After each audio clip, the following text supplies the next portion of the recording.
subscribe the channel and press the bell icon for upcoming videos. Hello friends, welcome to my channel pharmacology concepts by Rajesh Chaudhary.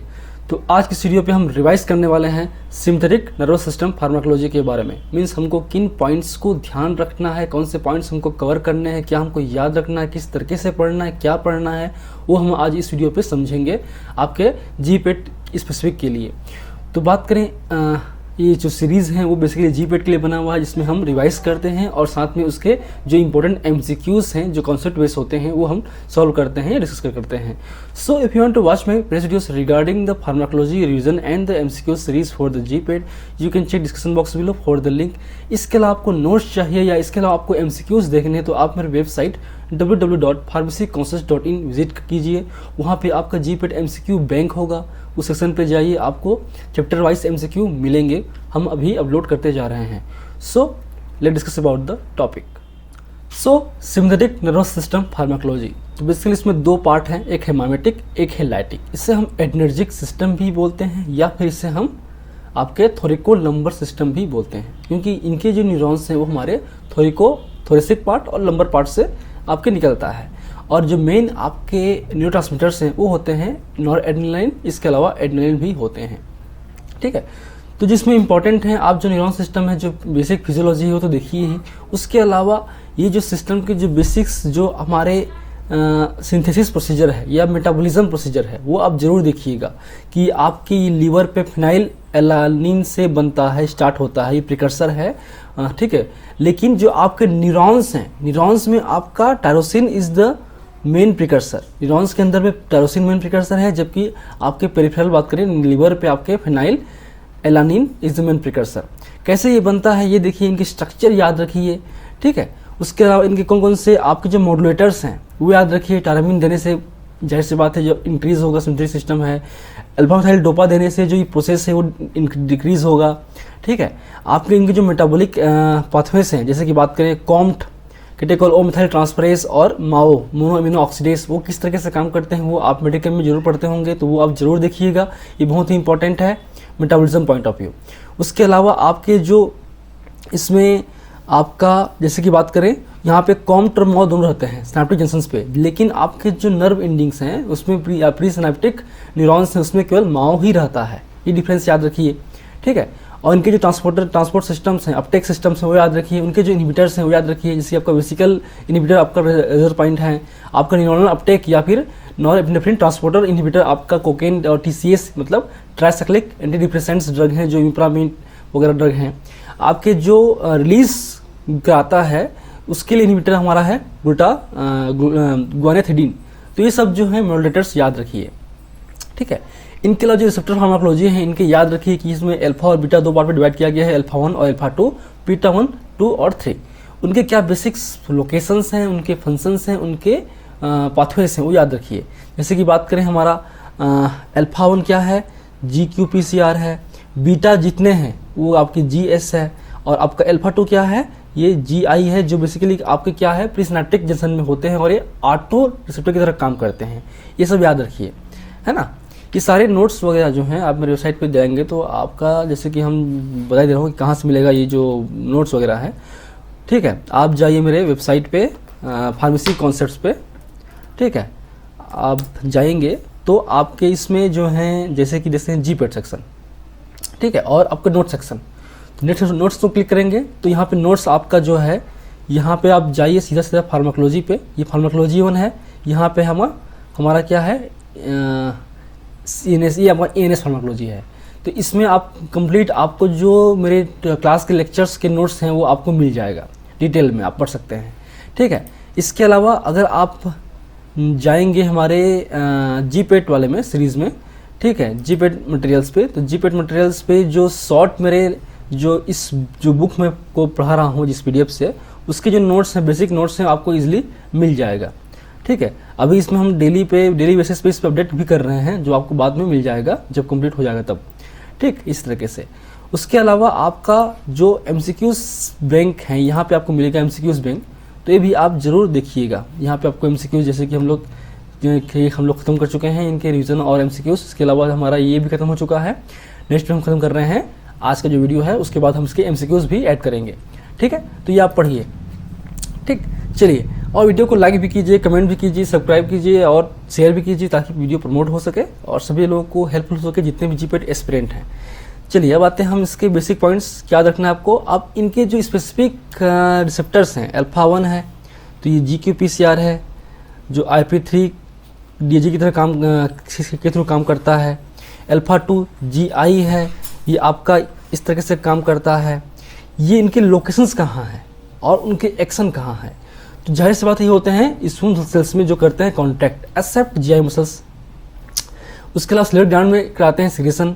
Liver पे क्या कराते हैं, ये important है, ये कभी भी आता है, ग्लाइकोजिनोलिसिस और ग्लूकोनियोजेनेसिस। तो क्वेश्चन डायरेक्ट पूछ सकता है या अल्फा 1 एगोनिस्ट मान लो कोई है, जैसे कि आपका नॉरएपिनेफ्रिन या फिर हमारा फिनाइलेफ्रिन, तो ये अल्फा 1 एगोनिस्ट है। तो अल्फा 1 एगोनिस्ट देने से लीवर पे क्या होगा, आंसर क्या होगा, या ग्लूकोज मेटाबॉलिज्म पे क्या होगा, तो उस पर ग्लाइकोजिनोलिसिस मीन्स ग्लाइकोजन का ग्लूकोज बनना। उसके अलावा gluconeogenesis means formation of glucose from the other non carbohydrate sources like protein and lipids. तो अल्टीमेटली इसमें क्या होता है, अल्फा 1 की वजह से आपका ग्लूकोज लेवल इंक्रीज होगा, ये याद रखिए। अल्फा 2 में अल्फा 2 में भी बात करें, अल्फा 2 एगोनिस्ट देंगे तो ये क्या होता है, पैंक्रियाटिक बीटा सेल्स में होता है, जिससे इंसुलिन जो है रिलीज कम होगा। ये भी आपके इसमें लिखा होगा, ऑलरेडी मैंने इसमें रखी है, ऑलरेडी लिखा है, तो एक बार पूरा पढ़िए एक बार, है ना, तो आपको और इजी मिलेगा। इसके लिए देखिए आपका ये ऑर्डर है ना, नॉरएपिनेफ्रिन देन एड्रेनालिन देन एसिटामिनोलिन। तो इसमें आपका फिनाइलेफ्रिन और मिथॉक्सामिन आपके अल्फा 1 एगोनिस्ट की तरह काम करते हैं। अल्फा 2 के लिए एगोनिस्ट, ये अल्फा 2 एगोनिस्ट हैं, ये आपके एंटागोनिस्ट हैं। तो ये देंगे, जाहिर सी बात है ग्लूकोज लेवल क्या होगा, देखो जो कॉमन है तो आएगा नहीं, जो अनकॉमन है जिसको आपको थोड़ा सा कॉन्सेप्टली याद रखना है वो आ सकते हैं एग्जाम्स में, तो ऐसे याद रखिए। ठीक है, सेम बीटा 1 का, इस सारे जो बीटा है वो क्या करते हैं, GSPCR में काम करते हैं। ठीक है, और इनका जो लोकेशन कहाँ होता है, ये हार्ट में होता है जो एक्टिविटी को इंक्रीज करेगा, प्लस होता है JG या जस्ट्रा ग्लोमेरुलर सेल्स में किडनी पे होते हैं जो कि क्या करेगा, रेनिन रिलीज कराएगा, ये इंपॉर्टेंट है। ठीक है, तो उससे क्या होगा, बीपी बढ़ेगा, ऐसी बात है ना। ये कहाँ होते हैं आपके GI ब्रोंकाई, मेन ब्रोंकाई में होते हैं ना, मेन जो आपका थेरेपेटिक यूज है ब्रोंकाई में है, वो याद रखिए। ये सारे क्या है, ये रिलैक्सेंट हैं, ये क्या है, रिलैक्सेंट है। अल्फा 1 कॉन्ट्रैक्ट कराता है, बीटा 2 रिलैक्स कराता है। इसके अलावा हार्ट में होते हैं। ठीक है, तो इसलिए बीटा 2 जो एगोनिस्ट हैं, जैसे कि बकरे सालबुटामॉल वगैरह की, तो हार्ट में होने की वजह से वो क्या कराएगा, टेकीकार्डिया कराएगा, वो उसका साइड इफेक्ट होगा। ठीक है, क्वेश्चन पूछता है जो बीटा 2 एगोनिस्ट है उनके क्या साइड इफेक्ट हो सकते हैं। उसके अलावा ट्रीमर कॉज कराएगा, लीवर पे क्या कराएगा, आगे हम इसमें लिखा ही होगा, जाहिर सी बात है। ये होते हैं हमारे एडिपोज टिश्यू में, जो कराएगा लिपोलिसिस। ठीक, यहाँ पे उनके जो बेसिक्स आपके क्या हैं, एगोनिस्ट हैं, ये एंटागोनिस्ट हैं, ये हमारे बेसिक एक्शंस हैं। ठीक है, यहाँ पे आप देखिए स्लाइवा पे जो भी होते हैं, तो ये एमाइलेज सेक्शन कराता है हमारा बीटा 1, ये याद रखिएगा, और ये भी कराता है। उसके अलावा देखिए लेक्सेंट हैं, फोर्स ऑफ मोशन बढ़ाएगा, ट्रीमर कॉज कराता है, याद रखिए। लीवर पे क्या कराएगा, ग्लाइकोजिनोलिसिस, मतलब ग्लाइकोजन से ग्लूकोज का बनना, तो ये भी एक तरीके से ग्लूकोज इंक्रीज कराएगा ब्लड में।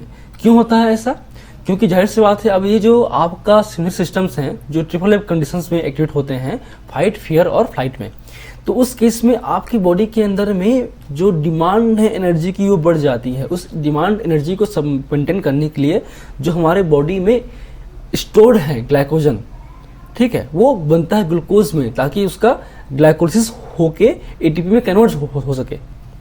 तो ये बेसिक पॉइंट्स याद रखना है। उसके अलावा हिस्टामिन रिलीज को कम करता है, इन्सुलिन रिलीज को बढ़ाता है, आपका बीटा 2, ये सब जो पॉइंट्स याद रखिए, ये सब आते हैं क्वेश्चंस में। उसके अलावा स्पेसिफिक जो आपके क्लासिफिकेशंस हैं, ये हमारा क्या है, डायरेक्ट एक्टिंग सिम्प्टोमाइमेटिक ड्रग्स, मतलब ऐसे ड्रग जो कि आपके रिसेप्टर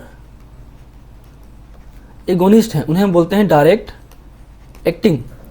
ठीक है, जो उसके मेटाबॉलिक पाथवे को इंटरफेयर करता है वो इनडायरेक्ट एक्टिंग होगा। जो स्टोरेज को रिलीज कराएगा या उसके मेटाबॉलिज्म को कम करेगा, तो उस तरीके से काम करता है, तो क्या होगा, वो एक तरीके से आपका इनडायरेक्ट एक्टिंग होगा। और आपका जो रिसेप्टर पे काम करता है, चाहे अल्फा हो चाहे बीटा पे हो, वो आपके हैं डायरेक्ट एक्टिंग।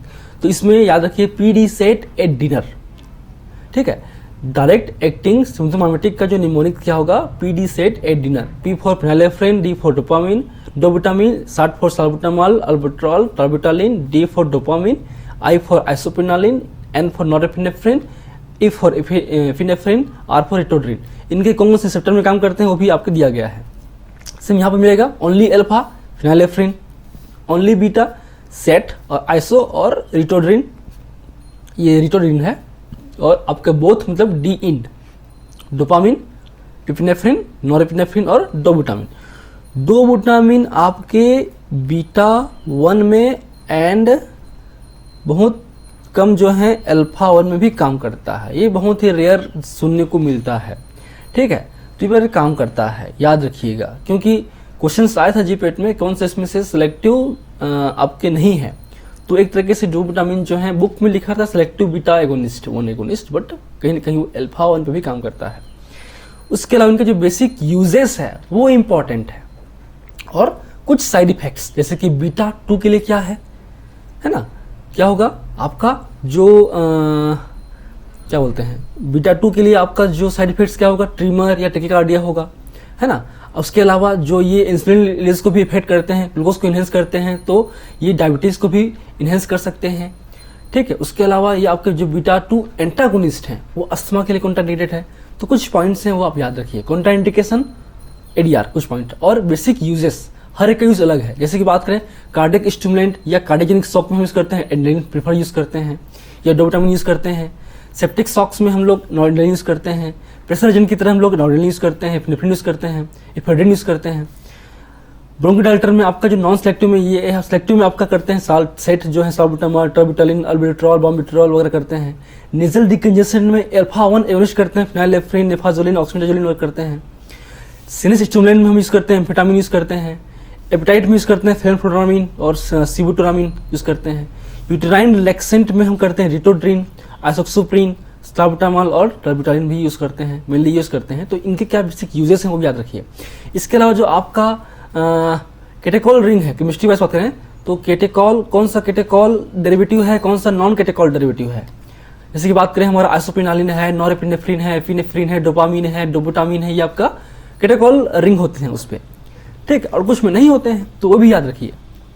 चलिए, तो इनके हर के बेसिक्स जो हैं यूज क्या है और आपका क्या उनके एडीआर और साइड इफेक्ट्स ऑलरेडी मैंने मेंशन कर दिया है, आप इसको जरूर पढ़िएगा, ठीक है। उसके अलावा इनके जो आइसोमर्स हैं जैसे कि एल माइनस मतलब levo isomer is more active than dextro isomer, ये आप याद रखिए, है ना, उस तक से याद रखिए आप।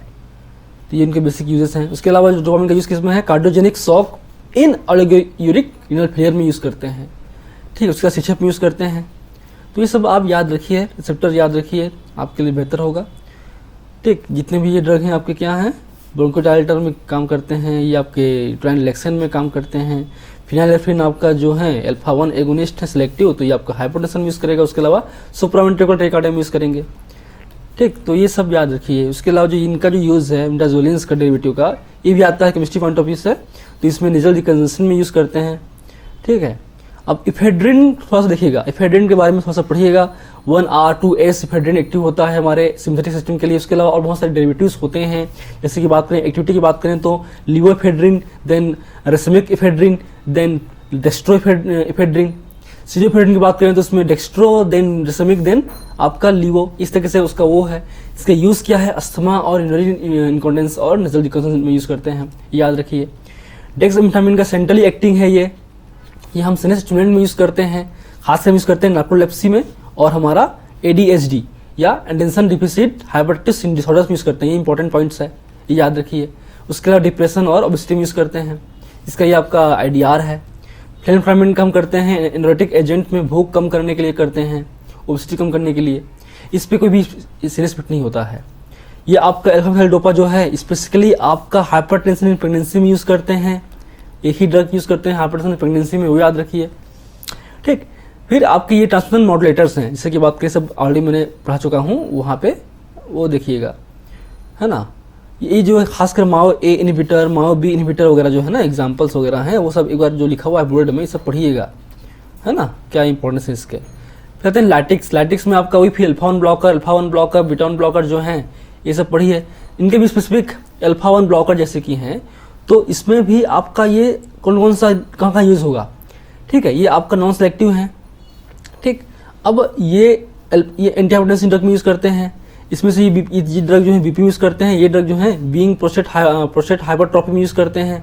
आपका अल्फा जोसिन, सिलोडूसिन, टेम्बुलिसोलिन वगैरह ड्रग जो हैं, कहाँ पे क्या यूज़ है इनका वो याद रखिए।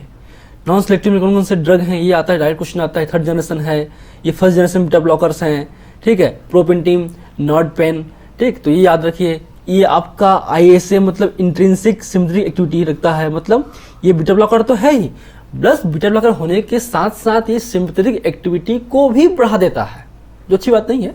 तो कौन कौन से हैं, इसमें पिंडोलॉल है। उसके अलावा सेलेक्टिव में आपके भी कुछ हो सकते हैं, जैसे कि आपका एसिबिटोलॉल ISA है, स्मोलॉल ISA है। ये हमारा फर्स्ट जनरेशन था, ये हमारा सेकंड जनरेशन है दोनों। ये हमारा थर्ड जनरेशन है, नेविलॉल और बिटासोलॉल। ऐसा रहेंगे new beta blocker acting exclusively at myocardium. तो ये होगा नेविलॉल, बिटाक्सोलॉल, बिस्प्रोलॉल, एसिबिटोलॉल, ऐसे याद रखिए आप, ठीक है। सेलेक्टिव बीटा 2 ब्लॉकर में एक ही ड्रग है, बिटोक्सामिन। ये इनके बेसिक्स थ्योरीज हैं, याद रखिए, है ना। चलिए, तो इस तरीके से आपको जो है पढ़ना है, इनके क्या बेसिक यूजेस हैं, क्या एक्टिव कंटेंट हैं, क्या इनमें इंट्रैक्शन भी हो सकते हैं, तो सारे मैंने इस नोट्स में कवर किया हुआ है। जैसे कि प्रोपेनलॉल क्या है, एक बीटा ब्लॉकर है जो नॉन सेलेक्टिव है। तो एक तरीके से अस्थमा पेशेंट हैं तो बीटा 2 को भी ये ब्लॉक कर देता है, इसलिए आपका अस्थमा के लिए कॉन्ट्रा इंडिकेटेड है, ठीक है। उसके अलावा सीचेप के लिए कॉन्ट्रा इंडिकेटेड है। उसके अलावा इनका बेसिक यूजेस हैं, ठीक है। ये आपका इंट्रैक्शन है। बीटा ब्लॉकर को अगर हम देंगे CCB के साथ में या डिस्टाइल के साथ में तो क्या होगा, कार्डियक अरेस्ट होगा, क्योंकि ये भी आपका हार्ट रेट को कम करता है और ये भी करते हैं तो ये कम हो जाता है। इंसुलिन या ओरल हाइपोग्लाइसेमिया के साथ में दें, क्योंकि इससे भी ब्लॉकर है तो ये इंसुलिन सिक्रीशन को क्या करता है, इंटरफेयर करता है। बीटा जो एगोनिस्ट वगैरह हैं वो बढ़ाते हैं ना, तो ये क्या करेंगे, कम करेंगे। तो इससे क्या होगा, और ये दर्द देंगे तो और कम होगा, तो इंक्रीज द हाइपोग्लाइसेमिया हो जाएगा, आपको हाइपोग्लाइसेमिक शॉक हो जाएगा। अल्फा 1 साथ में देंगे क्या होगा, हाइपरटेंशन मिलेगा, क्योंकि अल्फा 1 एगोनिस्ट आपका ऐसे भी हाइपरटेंशन को बढ़ाएगा और बीटा ब्लॉक होने से आपका भी रिलैक्सेशन इफेक्ट कम हो जाएगा, तो उससे कॉन्ट्रैक्शन इफेक्ट बढ़ जाता है। तो ये सब आप पढ़िए। स्पेसिफिक यूज़ क्या है, टिमलॉल का ग्लूकोमा यूज़ करते हैं, इसका हम यूज़ करते हैं, एरिथ्मा यूज़ करते हैं, ठीक है। इनका बेसिक क्या यूज़ है, कौन कौन सा इंज्यूमर एक्टिव हैं या इंपॉर्टेंट हैं वो याद रखिए। तो ये सब आपके लिए जो है इंपॉर्टेंट होंगे, ठीक। तो इस तरह से आप पढ़िए सिम्प्टोमाइमेटिक या लाइटिक ड्रग्स को, उनके क्या बेसिक मोड ऑफ एक्शन है, क्या उनके बेसिक यूजेस, स्पेसिफिक यूज़ है, क्या स्पेसिफिक ADR है और क्या बेसिक वो है। आप एक बार नोट्स पढ़िए, मेरे वीडियो लेक्चर्स देखिए, आपको कॉन्सेप्ट क्लियर होगा। चलिए नेक्स्ट वीडियो पे हम इनके जो MCQs हैं वो हम सॉल्व करेंगे। So, if you like my videos, please press the like button, share with your friend, and any feedback, please comment on the comment section. That motivates me for the coming videos. In last, thank you.